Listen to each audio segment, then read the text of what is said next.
You were working in Orlando for a while. You're going on this tour. I have to ask you a serious question about Florida after this weekend and Jordan Davis. At this point, are you an artist who doesn't necessarily want to go back to Florida, doesn't want to tour Florida after the Jordan Davis trial and Trayvon Martin? I really want to choose my answer carefully.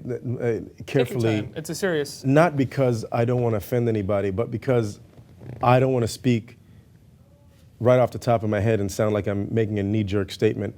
The thing about Florida, and I'm from Orlando, like you mentioned, I'm not going to blame the state. Mm-hmm. I'm not going to blame the state. Although, I mean, historically now, man, since Bush, it's like Florida's just one thing right after the next. I'm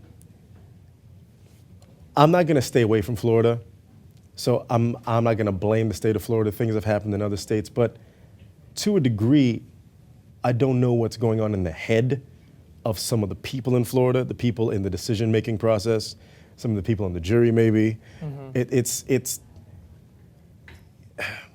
It's issues like that makes me so sad as a man, fearful to a degree as a black man, that there are people who will use oh no, I was defending myself. Yeah, stand your ground laws. The stand your ground laws. And I was thinking about this myself because I thought, what if I'm in a position that I feel like I'm being threatened? I have my daughter, and I'm out with her a lot. I'm out with her mom sometimes, I'm out with my friends. I may want to defend myself. And what do you do when you're in that position? You don't know what you will do. So I can't judge the guy because I wasn't there. No one was there. But I will say, with some of the forensic evidence that was presented, it's a shame on all counts, and it makes me sad that we lost another young brother to this needless violence.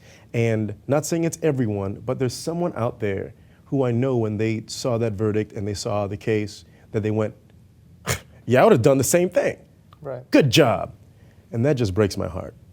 I mean, it's heartbreaking to think when I was looking over the details of the case today that he said he thought they had a shotgun, and then there was no shotgun found. None of the kids in the car said that they had a shotgun at all. No one nearby. But because this white guy said that, all these white people in the jury were like, oh yeah, maybe there was. Maybe he did think that. Maybe he did see that. You know, like that's the part that kills the conclusions that are jumped to because of stand your ground laws and because of the creation of stand your ground laws sort of allow jurors to jump to these very odd conclusions. Well, it's not just the stand, because if we're going to talk about it, let's go a little deeper. It's not just the stand your ground laws. It's stereotypes are stereotypes. We use them for comedy. Ha ha ha. That's great. But when a stereotype starts killing people, automatically, you're going to assume that this young cat, in a hoodie maybe, playing loud music, he's got his fitted on backwards or whatever, he is the aggressor. Mm-hmm. Immediately, he is a threat. Oh no, I don't know what I'm going to do. It's a hard call because, like I say, I was not there. But if we would only think for just give each other just a second more. Just that second maybe could save a life. And it's not just on the white on black.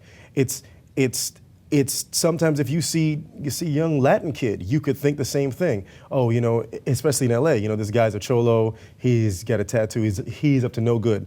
I just made a blanket generalization. Mm-hmm.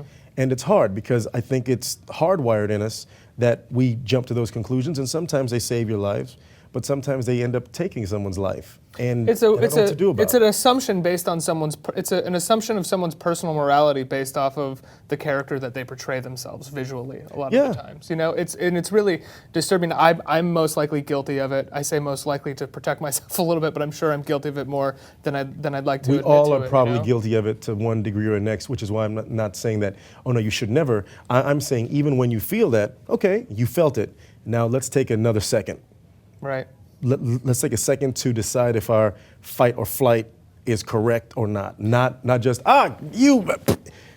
just take a sec. Mm-hmm. How did you feel about the decision though when it came down? When you heard that decision came down? Is it surprising at this point? To be honest, I wasn't surprised. Yeah. And it's even sadder that I wasn't surprised. You know, it's sad. I went, oh, that's pretty much what I thought it was going to happen. That's not right.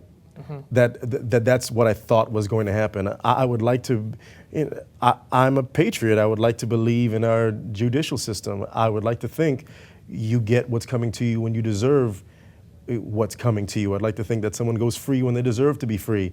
We all know that that's not necessarily what happens, and there is no fair, and that's what we tell kids, but that's not necessarily true. So at the end of it, I don't know my exact answer. I'm still kind of in that space of, if he's telling the truth, then it's still sad. Yeah. If he's lying, it's 10 times worse. But no matter how you cut it, a family's lost their child. Our nation is one step closer to get to racial unease. There is no winner in this thing. Yeah. Not for the families, not for him, and not for us as a people. And I hate to sound all doom and gloom about it, but when I see stuff like that, I just go, okay, it's just one step closer to end of days time. It's just not a good look for us.